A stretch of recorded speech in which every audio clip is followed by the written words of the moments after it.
6 నెలల్లో స్థానిక సంస్థల ఎన్నికలు వస్తాయి. ఏ ఎన్నికలైనా మనమే గెలవాలన్న లక్ష్యంతో పనిచేయాలని మంత్రులకు సీఎం చంద్రబాబు తెలిపారు.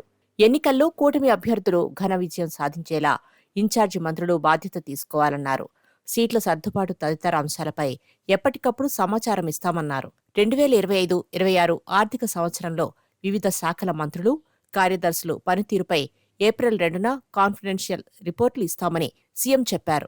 దస్త్రాల పరిష్కారం, కీలక పనితీరు, సూచీలు లక్ష్యాలను చేసుకోవడం, సాధించిన విజయాలు, కేంద్రం నుంచి నిధులు తెచ్చుకోవడం, ఖర్చు చేయడంలో చూపించిన చొరవ లాంటి అంశాల ఆధారంగా నివేదికలు సిద్ధం చేస్తున్నట్లు తెలిపారు. మంత్రులు చాలా మంది తమ శాఖల్లో అభివృద్ధి సంక్షేమ కార్యక్రమాలు, సాధించిన విజయాల గురించి ప్రజలకు సమర్థంగా చెప్పలేకపోతున్నారని, సామాజిక మాధ్యమాల్ని సరిగ్గా వినియోగించుకోవడం లేదని ముఖ్యమంత్రి అసంతృప్తి వ్యక్తం చేశారు. ఏప్రిల్ 2 నుంచి 90 రోజుల పాటు జలధార కార్యక్రమం నిర్వహించాలని, కాలువలు, డ్రైన్లలో పూడిక తొలగించి చివరి భూములకు నీరందేలా చేయాలని సీఎం ఆదేశించారు.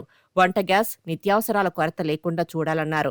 ఎలక్ట్రిక్ స్టవ్ల వినియోగం పెరిగినట్టు వార్తలు వస్తున్నాయని మంత్రి కేశవ్ ప్రస్తావించగా, విద్యుత్ వినియోగం పెరుగుతుందేమో చూడాలని, డిమాండ్కి తగ్గట్టు ఏర్పాట్లు చేసుకోవాలని అధికారుల్ని ఆదేశించారు.